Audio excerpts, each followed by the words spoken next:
제58과 눈물로 쓴 편지. 고린도 후서는 사도 바울이 고린도 교회를 향하여 눈물로 쓴 편지입니다. 자, 용어 해설. 그리스도 안에서 이기게 하시고, 여기서 이긴다고 하는 말은 로마의 장군이 어느 지역을 점령하고 승리한다는 의미가 있는데, 바울은 그리스도의 복음을 전하는 것을 이긴다는 이 군사적인 용어로 쓰고 있는 거예요. 그리스도 안에서 이기게 하신다. 두 번째, 천거서. 이 말은 추천서라는 그런 의미인데, 여러분 지금도 사람을 다른 사람에게 소개할 때에 추천서를 쓰잖아요. 누가 추천서를 어떻게 쓰느냐, 어떤 내용으로 쓰느냐, 이것은 굉장히 중요한 내용이죠. 바울은 이런 추천서가 없었기 때문에 무자격자라는 비난을 받았어요. 자, 연보 9장 5절에 보면 연보라는 말이 나오는데, 이 말의 의미는 축복, 선물 또는 헌금 등을 의미하는 말입니다. 특별히 연보는 궁핍한 사람을 돕는 행위고, 주 안에 있는 형제들을 사랑하는 행위고, 교회를 위한 봉사이고 그리스도인의 의무입니다. 궁핍한 사람들을 돕는 거고, 주 안에 있는 형제들을 사랑하는 행위고, 교회를 위한 봉사고 그리스도인의 의무다. 연보, 헌금이라는 그런 의미입니다. 자, 시대적 배경, 아까도 말씀드린 것처럼 이 고린도 후서는 눈물로 쓴 편지예요. 우리가 지난 시간에 공부한 것처럼 고린도 교회가 어떻게 세워졌다고요? 사도 바울이 제2차 전도 여행을 하면서 고린도를 방문하게 되었고, 거기서 1년 반 동안 복음을 전하고 목회를 하게 됩니다. 그래서 그곳에 고린도 교회가 세워지게 되었고, 사도 바울은 1년 반 동안 목회를 하다가 고린도를 떠나 에베소로 갑니다. 그런데 사도 바울이 에베소에 있는데 고린도 교회에 문제가 있다는 소식이 들려오는 거예요. 특별히 분쟁의 문제. 지난 주일에 말씀을 나눈 것처럼 교회가 네 파로 갈려져 가지고 그리스도파, 바울파, 아볼로파, 또 누구죠? 게바, 베드로파, 이런 식으로 교회가 나뉘어져 가지고 갈등을 하고 있다는 거예요. 또 교회 안에 음행의 문제가 있고, 우상의 제물을 먹어야 되는지 말아야 되는지, 여자들이 예배를 드릴 때에 머리에 노후를 써야 되는지 말아야 되는지, 또 성령의 은사의 문제, 부활의 문제, 이런 어려운 문제들이 교회 안에 있었어요. 그래서 이러한 문제들을 염두에 두고 사도 바울은 에베소에서 고린도 전서를 쓰게 된 거죠. 그리고 사도 바울은 고린도 교회에 디모데를 목회자로 파송을 합니다. 디모데로. 근데 문제가 생겼어요. 어떤 문제가 생겼느냐? 고린도 교회 안에 거짓 교사들이 침투를 한 거예요. 이단은 아닌데 거짓 교사들. 이 사람들이 누구냐?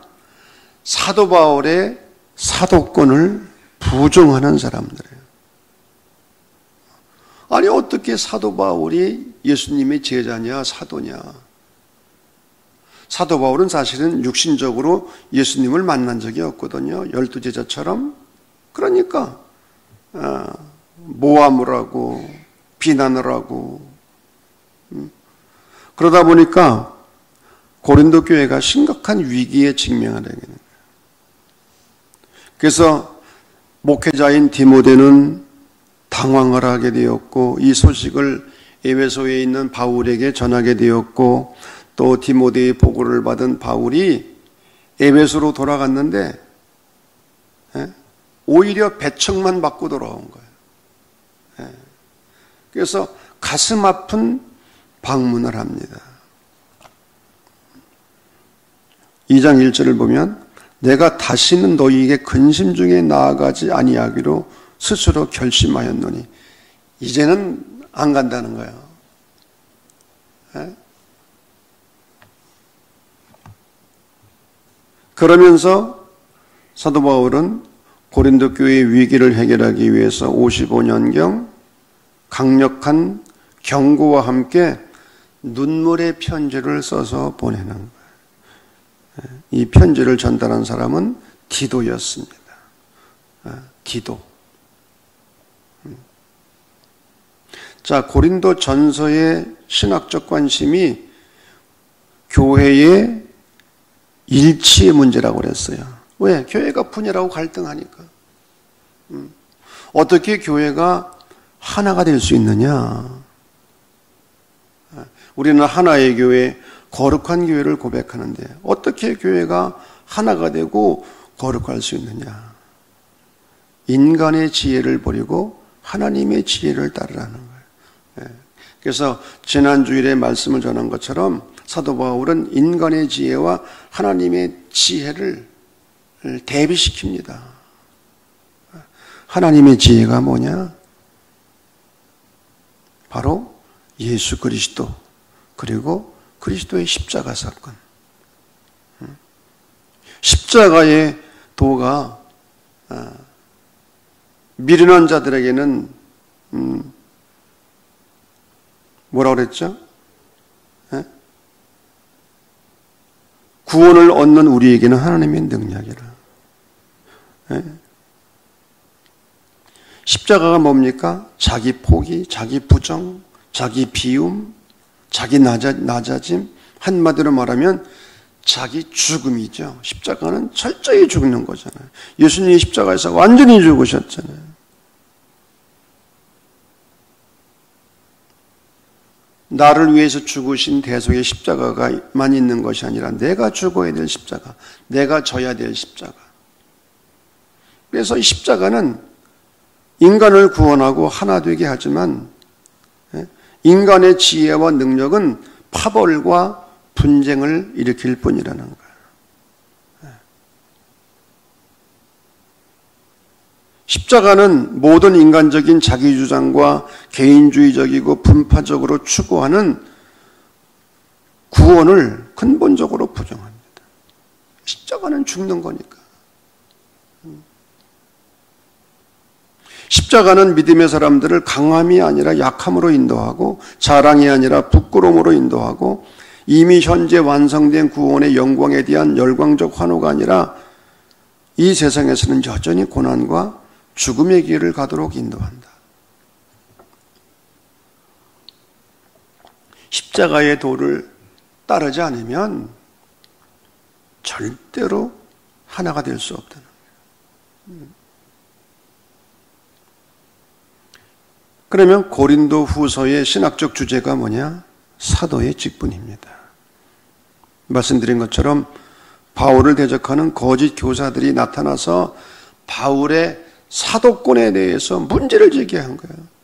바울은 정식 사도가 아니라는 거예요. 가짜라는 거예요. 이런 상황에서 누가 진정한 사도냐? 이런 물음을 던지는 것이 고린도 후서예요. 누가 진정한 사도냐?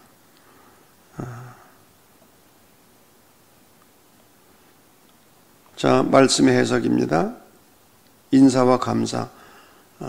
편지에는 항상 인사말이 들어가요. 그리고 감사의 내용이 들어가고. 특별히 사도 바울이 감사하는 것이 무엇입니까? 아시아에서 말할 수 없는 환난을 겪었으나 하나님께서 위로해 주셨다는 거예요. 얼마만큼 사도 바울이 어려움을 당했어요? 고린도후서 1장 9절을 보면 우리는 우리 자신이 사형 선고를 받은 줄 알았으니 아, 죽었구나 이제.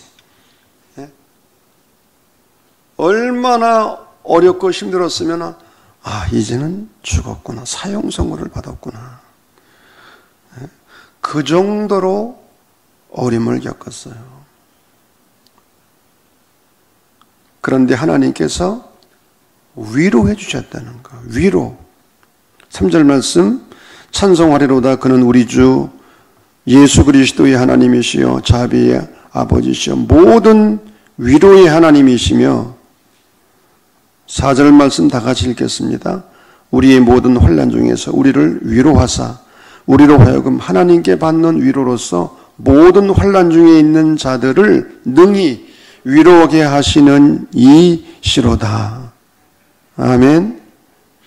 여기서 위로라고 하는 말은 그냥 위안이라는 그냥 그런 뜻이 아니에요. 헬라어로 파라클레토스, 보혜사라는 말의 의미입니다. 파라, 곁에서, 클레토스, 돕는다. 파라클레토스, 하나님께서 헬퍼, 내 편이 되셔서 도와주신다는 거예요. 하나님께서 위로해 주셔서 그 모든 환난 중에서 하나님께 받는 위로를 가지고 또 모든 환난 중에 있는 자들을 위로하게 하시는 하나님. 특별히 9절 말씀 보면 사도 바울이 이런 고백을 합니다. 우리로 자기를 의지하지 말고 오직 죽은 자를 다시 살리시는 하나님만 의지하게 하심이라. 고난 가운데서 하나님의 위로를 받을 뿐만 아니라 하나님만 바라보고 의지하게 하신다는 거지. 바라볼 게 뭐가 있어요? 여러분 돈 가지고 해결이 됩니까? 죽음 앞에서 극한 상황에서는 여러분 돈도 도움이 안 돼요. 학력도 경력도 세상적인 지위도 도움이 안 돼요. 우리 결국은 하나님만 바라보고 의지하게 되는 거예요. 그리고 하나님께서 주시는 위로를 받고 그 위로를 통해서 다른 사람을 위로하게 한다는 거죠. 그래서 고난은 위로자의 자격증이다. 내가 하나님께 받는 위로를 가지고 다른 사람들을 위로할 수 있다는 거예요. 고난을 통해서 상처 입은 치유자가 된다는 The wounded healer. 헬리나 웨인이 말한 유명한 말입니다. 상처 입은 치유자. 누가 상처 입은 다른 사람을 도울 수 있느냐? 내가 지금 아파가지고 내가 손을 다쳤어요. 이게 지금 손에다가 약을 바르고 이거 부흥대로 감고 있어. 내가 그 사람이 똑같이 그런 상처를 입은 사람을 가장 잘 도와줄 수 있다는 거지. 내가 지금 똑같은 상황을 경험하고 있으니까. 내가 붕대도 가지고 있고 약도 가지고 있고 아픈 사람의 그 심정도 이해할 수 있고. 자, 두 번째, 위기에서 제기된 여러 가지 문제와 사상들, 여행 변경의 이유.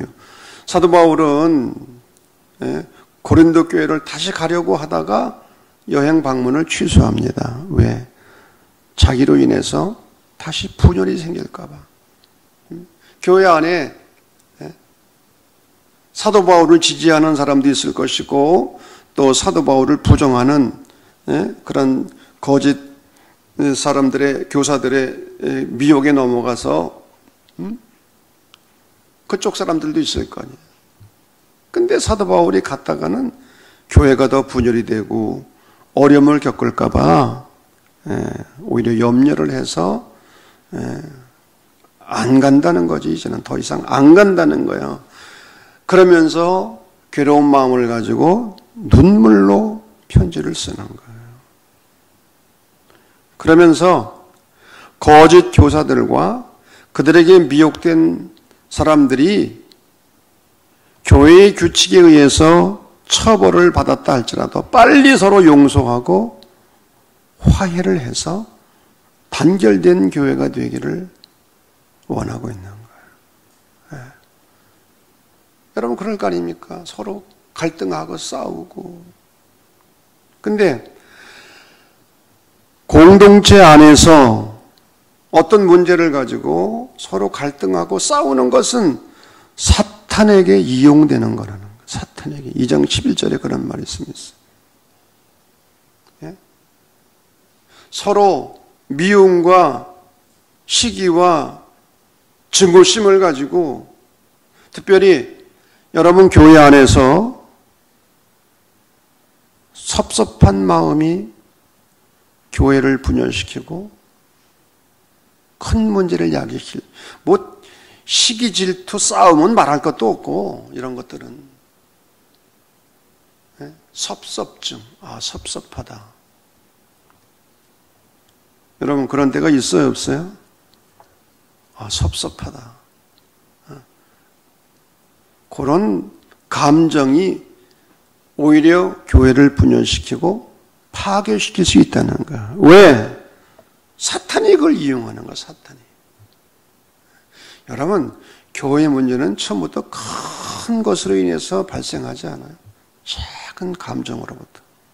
섭섭한 마음. 여러분, 교회에서 회의를 할 때 개인적인 감정이 꿈틀거리면 발언하지 않는 게 좋아요. 정말 발언하지 않는 게 좋아요. 왜? 말하면 할수록 더 문제를 야기시켜.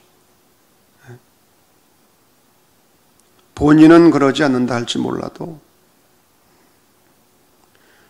사탄이 이런 인간의 악한 감정들을 이용한다는 거예요. 사탄의 도구가 되지 말라는 거예요.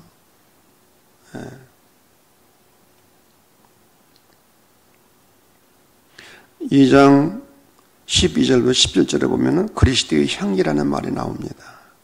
그리스도를 아는 냄새, 그리스도의 향기, 16절 생명의 향기. 여러분, 그 사람이 어떤 사람인지를 알아보려면 향기를 맡아보면 알 수 있어요. 몸에서 나는 냄새가 문제가 아니라 여러분의 신앙과 인격에서 어떤 향기를 바라느냐. 어떤 사람은 사랑의 향기를 바라고 헌신의 향기를 바라고 기도의 향기가 나오고 마리아가 향유옥합을 깨뜨려 예수님의 발에 붓고 머리로 그 발을 씻겨드릴 때 향유 냄새가 집안에 가득했다고 했는데 나에게서는 어떤 향기가 날까? 한번 생각해요. 나는 어떤 향기가 날까? 공동체 안에서 어떤 향기를 바라는 사람일까? 자, 3장에서 직분의 우월성.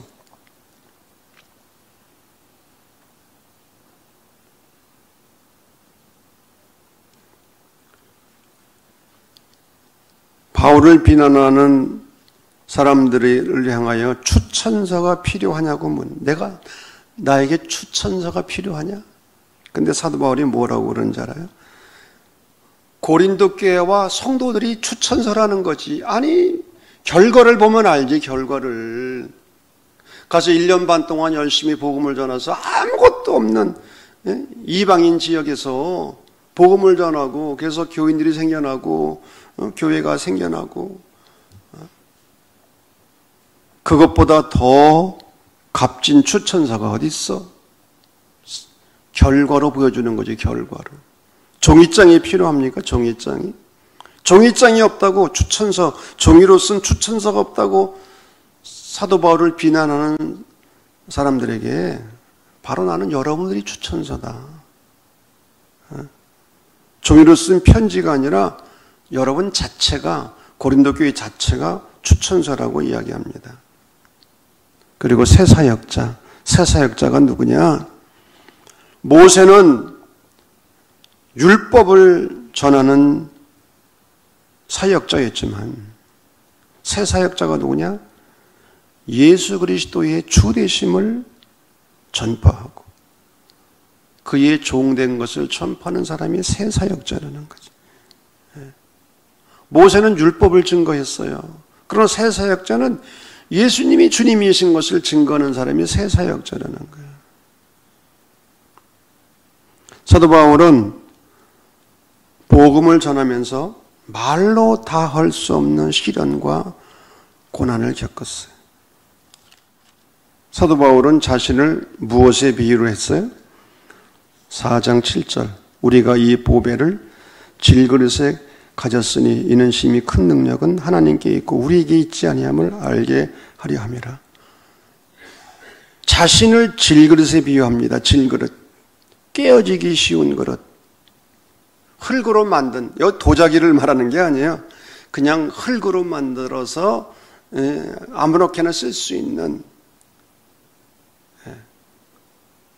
그런데 이 질그릇에 보배를 가졌다는 거죠. 보배. 질그릇이 중요한 것이 아니라 질그릇에 담긴 보배가 가치를 결정하는 거죠. 어떤 물건을 담았느냐? 바로 자기는 예수 그리스도를 담았다는 거죠. 질그릇 같은 존재이지만 보잘것없고 깨어지기 쉽고 연약한 그런 존재이지만 예수 그리스도라는 보배를 담고 있다. 여러분, 교회가 인간적으로 볼 때 여러 가지 약점도 많고 결함도 있고 인간적인 냄새도 나고 그럼에도 불구하고 왜 교회가 거룩하고 왜 교회가 구원의 방주입니까? 보배를 담고 있기 때문에. 아멘. 예수 그리스도라는 보배를 소유하고 있기 때문에 교회가 귀한 거예요. 그래서 사도 바울은 자기는 이 보배를 담고 있기 때문에 사방으로 우겨쌈을 당하여도, 그 다음은 여러분이 읽으세요. 사방으로 우겨쌈을 당하여도, 답답한 일을 당하여도, 박해를 받아도, 거꾸로 떨림을 당하여도, 우겨쌈을 당하여도 쌓이지 아니하고.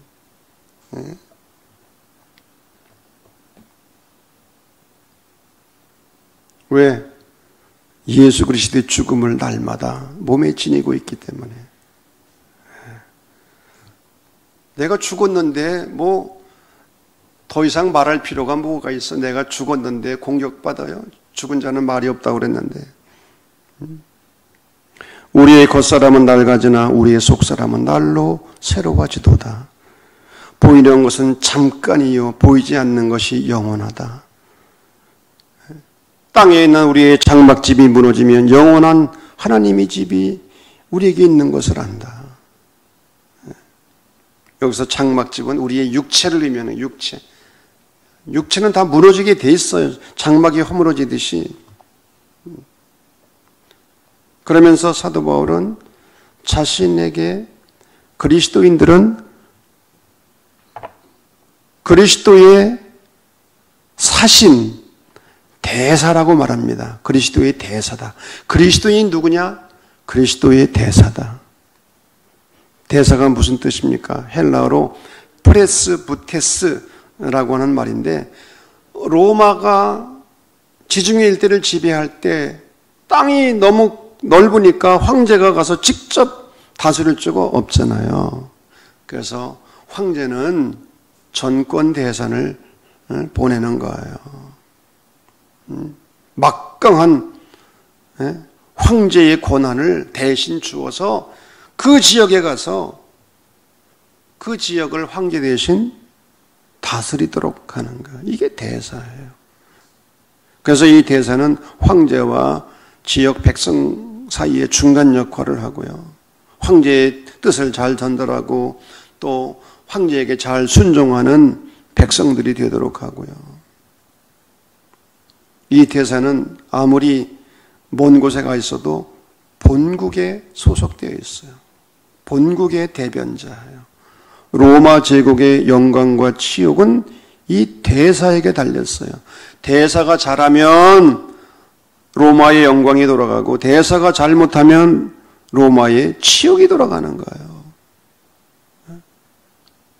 그리스도인들이 잘하면 하나님께 영광이 돌아가고 잘 못하면 하나님께 치욕이 돌아가는 거예요. 전권대사의 가장 중요한 직무는 식민지 주민과 황제 사이에 화해를 이루는, 끊임없이 데모를 하고 반란을 일으킨단 말이에요. 그럴 때마다 화해를 하도록 하는 거예요. 바로 그리스도인의 직무가 이렇다는 거죠. 세상 사람들과 하나님 사이에서 이 화해자의 사명을, 대사로서의 사명을 감당하는 것이 우리 그리스도인의 사명이라는 거죠.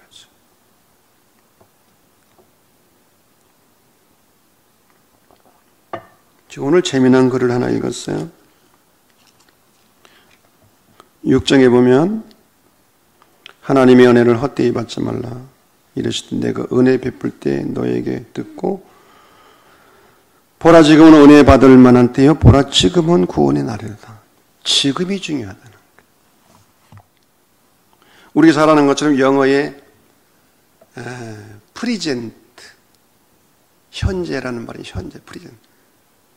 근데 액센트를 앞에 붙이면 프레젠트가 되는데 그건 뭐죠? 선물. 현재가 선물이라는 거야, 현재가. 지금이 바로 은혜 받을 때라는 거예요. 아멘. 요즘 새벽 기도에서 은혜들을 많이 받는데 지금이 은혜 받을 만한 때라는 거예요. 네? 자, 한 줄만 더 읽어보겠습니다.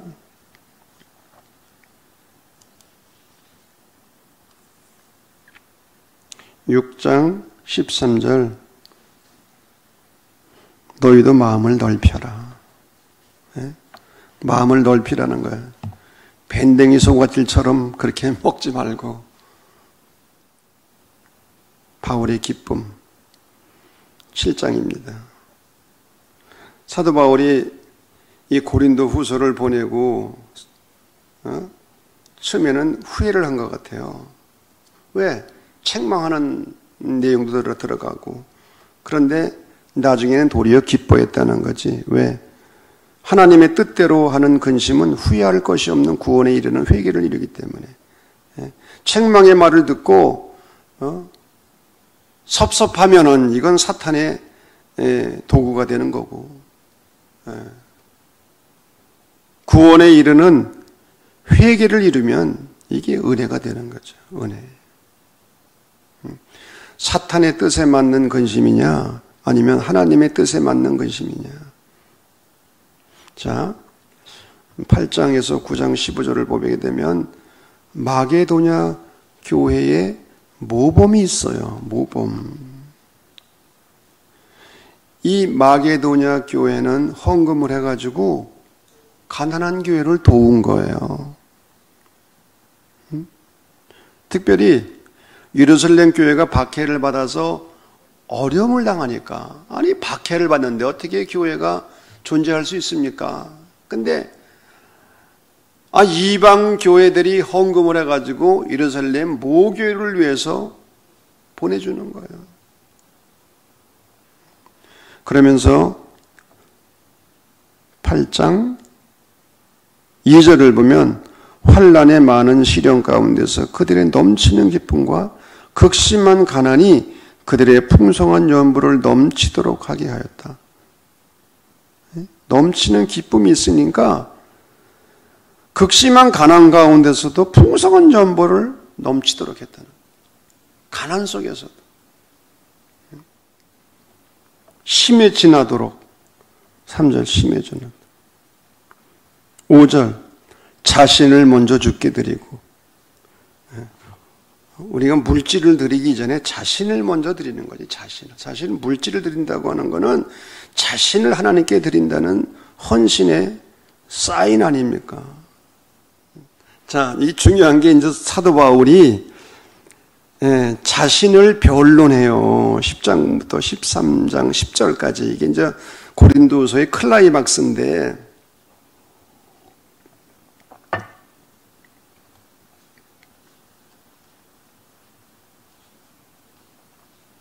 네?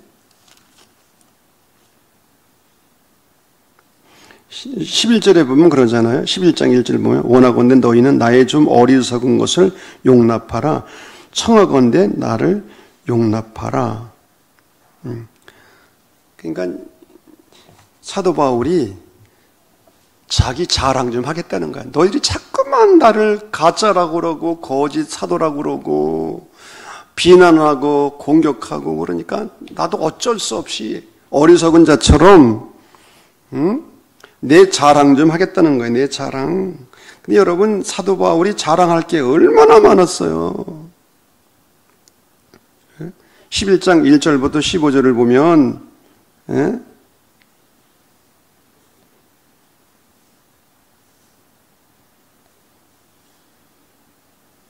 특별히 여러분 22절을 볼까요?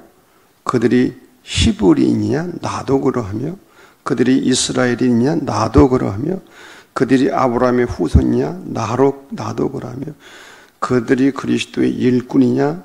정신없는 말을 하거니와 나는 더욱 그러하도다. 내가 수고를 넘치도록 하고 옥에 갇히기도 더 많이 하고 매도 수 없이 맞고 여러 번 죽을 뻔하였으니 유대인들에게 40에서 하나가만 매를 5번 맞았으며 여러분 40대를 칠 수가 없었어요. 사람이 죽으니까 39대까지만 때리도록 허용을 한 거예요.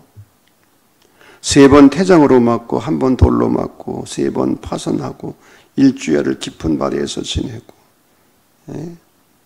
온갖 위험을 다 겪고 27절 수고하고 애쓰고 자지 못하고 줄이고 목마르고 여러 번 굶고 춥고 헐벗고 이런 육체적인 일은 뿐만 아니라 내 속에 눌리는 일이 있다. 교회를 위한 염려. 교회를 위한 염려. 누가 약하면 내가 약하지 아니하며 누가 실족하게 되면 내가 애타지 아니하더냐.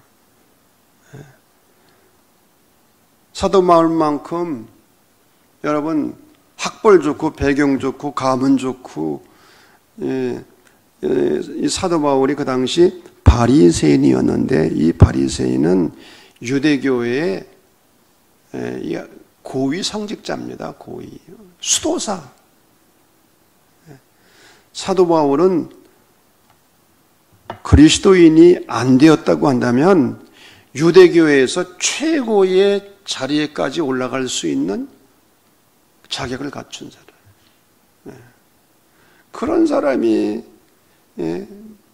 부활하신 예수님을 만나고 이방인의 사도가 되고 온갖 고난과 모욕과 수욕을 다 당하는 거예요. 내가 부족한 게 뭐가 있느냐? 사도 바울은 자기 자랑을 하는 거야. 지금 자기 자랑을. 이게 비영성적이고 그럼에도 불구하고 왜 자기를 가짜라고 그러니까 가짜라고. 그러면서 사도 바울은 나의 나된 것은 오직 주의 은혜다. 여러분 사도 바울이 얼마나 대단한 사람이 12장 1절을 보면 3층까지 올라가는 그런 영적인 대단한 경험을 하는 사람이에요. 3층 낙원으로 4절 보세요. 그가 낙원으로 이끌려가서 말로 표현할 수 없는 말을 들었으니. 근데 사도 바울은 여기서 자기라고 말하지 않아. 어떤 사람이라고 어떤 사람. 어떤 사람이 있는데 3층까지 올라가서 놀라운 영적 체험을 했다는 거예요. 그러면서 여러분 이건 이제 다음 주에 설교할 거기 때문에 깊이 안 갈게요. 그냥 본문만 읽겠습니다. 12장 7절 시작. 여러 계시를 받은 것이 지극히 크므로 너무 자만하지 않게 하시려고 내 육체에 가시 곧 사탄의 사자를 주셨으니 이는 나를 줘서 너무 자만하지 않게 하리. 여러분 사도 바울은 항상 육체의 가시를 가지고 있었어요. 질병을 가지고 있어. 질병. 어떤 질병이냐? 학자들에 따라서 약간 견해가 다른데 안질이라는 병을 가지고 있었다고도 하기도 하고 심지어는 간질을 가지고 있다고 하기도 해요. 사도 바울. 근데 항상 이 병 때문에 병을 안고 사는 거야. 가지고. 하나님 내 병 좀 고쳐주세요. 왜 기도하지 않았겠어요? 8절 말씀, 내가 3번 주께 간구하였더니 9절 다 같이 시작. 나에게 이르시기를 내 은혜가 내게 족하도다. 이는 내 능력이 약한 데서 온전해짐이라 하신지라. 그러므로 도리어 크게 기뻐함으로 나의 여러 약한 것들에 대하여 자랑하리니 이는 그리스도의 능력이 내게 머물게 하려 함이라.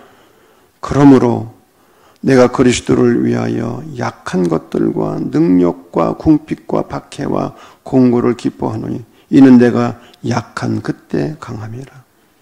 내가 약할 때 오히려 강할 때라는 거예요. 아멘. 왜? 내가 약하면 약할수록 그리스도를 의지하고 하나님께서도 함께 해주시고, 이게 신비죠. 신앙의 신비예요. 마지막 13장 11절부터 13절 마지막 부분인데, 여러분 한 가지만 우리가 언급할 게 있습니다. 마지막 13장 13절 다 같이 시작.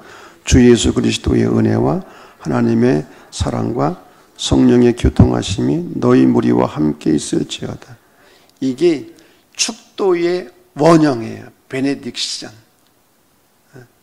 우리가 주일 예배 마지막 시간에 목사가 축도를 하잖아요. 이게 축도의 원형이에요. 이 말씀에 근거해서 성부, 성자, 성령의 이름으로 축도하는 거예요. 자, 신학적 의미 세 가지. 고린도 후서를 보면 사도 바울이 보여준 진정한 교사상이 있어요. 교사상. 교사가 이래야 되는구나. 진정한 교사상. 또 사도상. 사도가 이런 사람이야. 사도 바울을 보면 진정한 사도죠. 거짓 교사들은 침투해서 사도 바울이 가짜라고 그러지만 사실 사도 바울이 진짜 사도지. 진짜 사도예요. 여러분, 이 사도성에서 중요한 게 뭐냐? 누가 불렀느냐예요. 누가 불렀느냐? 부르심. 여기 있네. 하이 콜링, 높은 부르심, 소명. 제도로부터 오는 것이 아니라 하나님께로부터 오는 부르심. 부르심. 더 나아가서 사도 바울이 보여준 목회자상. 그 다음 보세요. 책망하고 징계하지만은 그러나 그들을 감싸고 사랑으로 돌보고 치유하고. 여러분, 사도 바울은 고린도 교회가 잘못된 모습을 신랄하게 비판했어요. 그냥 넘어가지 않았어. 그러나 반면에 하나님의 사랑으로 감싸고 기도하고 치유하는 돌봄을, 그래서 사도 바울은 어떤 때는 아버지 역할도 하기도 하고 어떤 때는 어머니와 같은.